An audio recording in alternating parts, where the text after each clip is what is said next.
Hello once again and welcome back to the UK. In this video I'm going to be showing you my experience traveling to Medina, the second holiest city in Islam. I filmed this during the middle of my Saudi Arabia trip at the beginning of 2020, just before the pandemic started, on my GoPro. But in the end I never put this video out because I wasn't sure how people would react to it. I think a lot of people still don't realize that non-Muslim tourists can actually go to the city and walk around.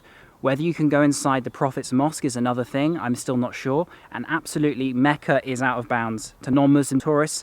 But if you're on your way up to Madain Salah in Al Ula, which is the most famous or arguably greatest attraction in the country, stop in Medina on the way and take a look at this incredible pilgrimage site for so many Muslims worldwide. I hope you enjoy the footage. What's up? Welcome back to Saudi Arabia. Today I'm leaving Jeddah and I'm taking the train to Medina, one of the holiest cities in Saudi, the second holiest city in Islam. And I'm going to be taking the high-speed rail at the brand new station here, which is behind me. And you can see the brand new airport on the other side of the road there. Pretty impressive, huh?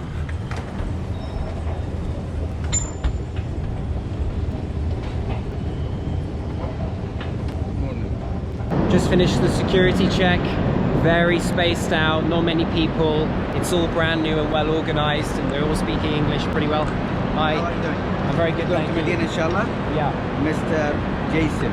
Okay, coach number 11. Okay. Your seat number is 308. Okay, right? perfect. So first one is coach number 1. And Yeah. then until you go to like number 7. Okay, thank you very much. Or 11, all right? Shukran. Lots of personal staff greeting and helping. I think they're looking out for tourists like myself to make sure we all get on our way. So this is the train, as you can see. Salam alaikum. Business class. Probably quite nice inside, I can imagine. The Saudis know how to do business class. Yeah. Thank you. Here we are, coach number 11, seat 308.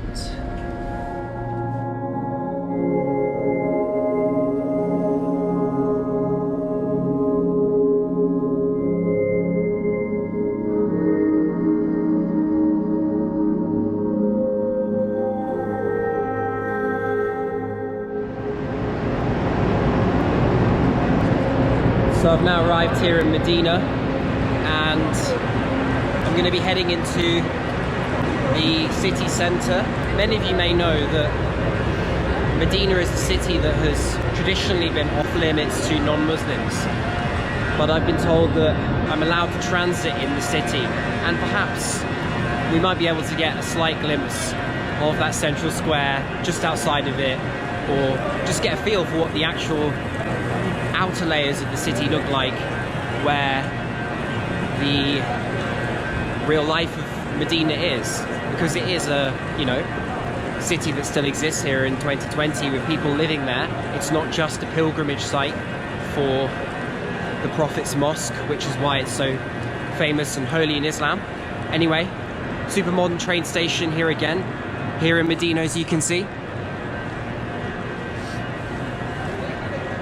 Everything's so shiny, modern and new.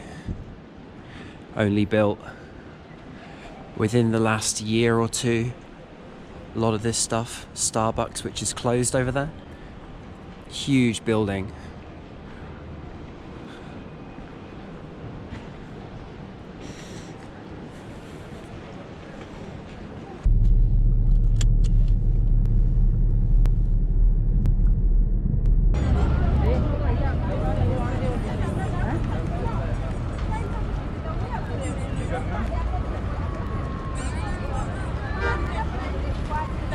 So right now it is 2:45 p.m. in the afternoon and I've picked up my bus ticket, which is at 5:30 to Al Ula. I'll arrive in Al Ula 10 p.m. tonight. So I have a couple of hours to just walk around here and see what it's all about. All these markets on the road leading towards the Prophet's Mosque. Many pilgrims from other countries coming and picking up different souvenirs from the holy city to take back and give them to their family, their friends. One gift in particular people love to bring back is water from the ZAMZAM spring in Mecca, not here in Medina. And they bottle this holy water and give it back, and then their relatives, their family, their friends, they can use the holy water to wash themselves or for any activities they like, I suppose. I'm not too sure, but I've heard this is quite a common thing to do from Mecca.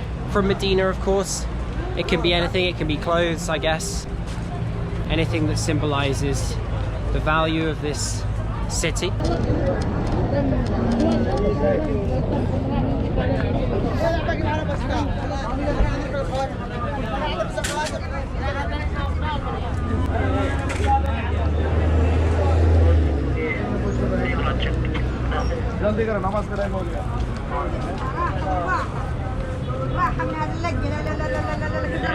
As you can tell by the clothes of most of the pilgrims, they're all wearing lots of colors. So here in Saudi Arabia, when you see the women wearing all black abayas and veils, and the men wearing usually white thobes and the red, generally, headscarf on top, that's because it's a cultural thing, a regional thing, and not a religious thing. That's something people often get confused with Saudi. They think that the women covering themselves completely is to do with Islam. It's not necessarily, it's more something that's been culturally developed over time here in particularly the Arabian Peninsula, and that's clear when you look at the sea of people I'm walking towards now. Everyone from different countries has different color clothes. So I'm now in a restaurant which I found on the street. It's pretty local, and there's really a vibe here that just is Muslims only, sort of all over the city. It feels like very few non-Muslims have really walked around here and been in the restaurants and interacted with the people. Very, very few in many years. So it's a very interesting place. And I've got my food right here. I just ordered, I just pointed at a picture and also what someone else was eating. Take a look, it's this chicken masala type of curry and also some bread here. You can see the atmosphere of the restaurant. Busy streets just outside. Let's tuck in.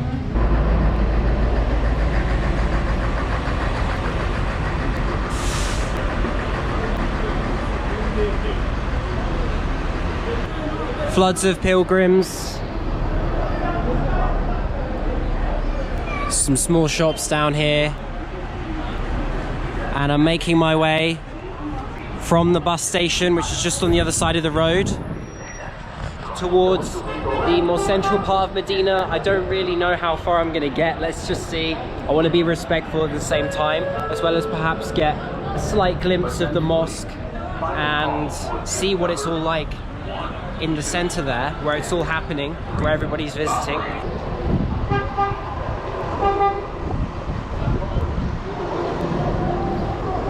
Over here you can see the markets and some pilgrims buying different shoes and clothes. A few people just sitting around here relaxing. Over here we have Al-Haram, which is the central part of Medina. The Prophet's Mosque is in the center of that. To reach it, it says here, towards Al-Haram. You need to go underneath the road and enter that way. This is the part where it's a bit of a grey area for non-Muslims, because I've heard of a few people, Australians and Dutch, from people I've met and word of mouth, who have been here already on their way to Alula.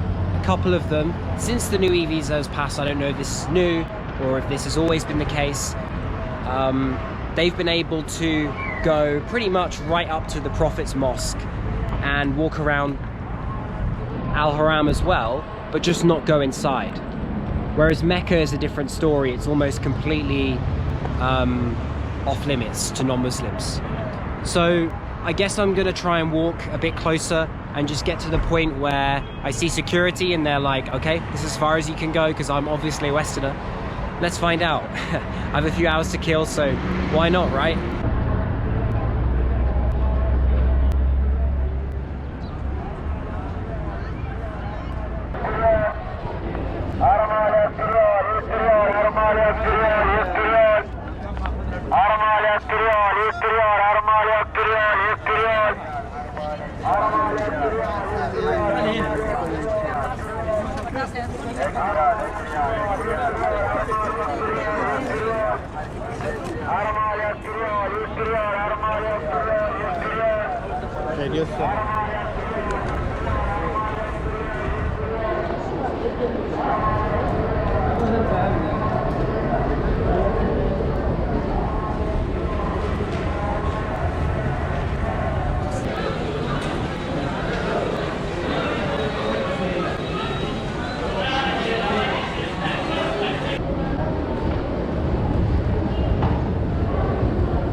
You can see the sea of hotels around here, and look, in the distance you can see the Prophet's Mosque, a brief glimpse. Let's try and get a little bit closer.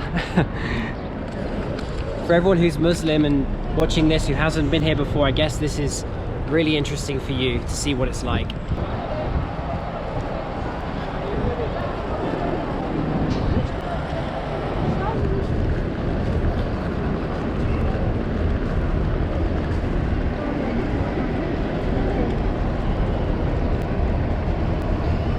Looks like this is as close as I'm gonna get. Everyone's going in now. This is the main entrance. Now that I'm right here in front of the mosque during the prayer time, I'll just sum up saying why Medina is the second holiest city after Mecca. Mecca is where Muhammad, the Prophet, was born, and here is where he lived, spent his life, fought his battles, and built this mosque. And this is where he was finally laid to rest. And this is why it's the second most holiest site in the Islamic religion. And floods of pilgrims come here every single day, no matter if it's January or during the Hajj or any other festivals. It's always going to be a very, very important place for Muslims around the world. And to get this close as a non-Muslim, considering that I didn't even think I could enter Medina at the start of this trip, well, I think that's pretty good. To see it with my own eyes from over here and see all the pilgrims, that's more than enough. And if you're on your way to Alula from Jeddah, then it's worth stopping by in Medina and just taking a quick look, because it really is quite a sight to see. So much history here, and yeah, amazing experience.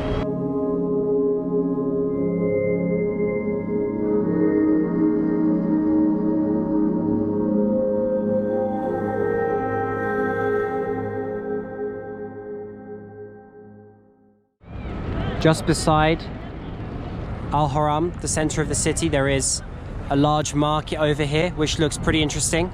So I'm gonna have a quick look before my bus journey to Alula.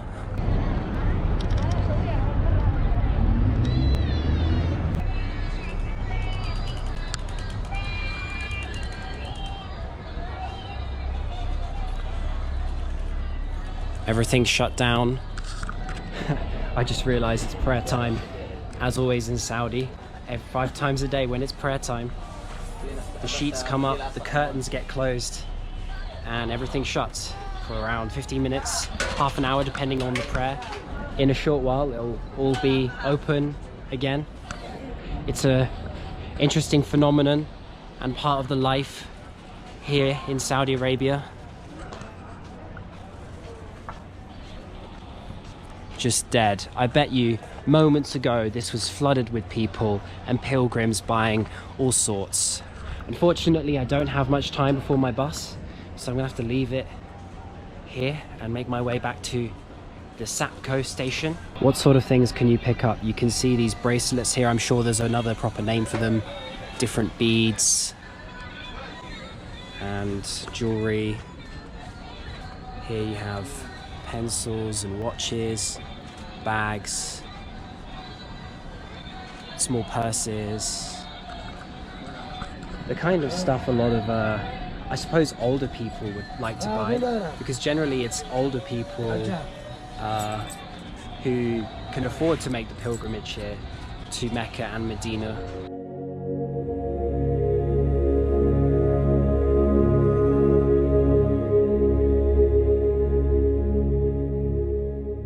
If you're interested in seeing some more content from the country, then you can check out my Saudi Arabia playlist on my YouTube channel with all the vlogs that I filmed there. My friend, ArabianTrails, his link is in the video description. He has a travel guide if you're looking to rent a car and drive it around the country, perhaps do a little bit of off-roading, with some very detailed maps of historical sites. And you can also check out his Instagram, ArabianTrails, as well. As for me, I have booked a flight out of the UK, which is leaving in just a week's time, to a country that I'm going to keep secret for now. Let's see if any of you can guess where I'm heading. And I will reveal that in the first video coming within a week, very soon. So stay tuned, and I look forward to the next adventure. Peace.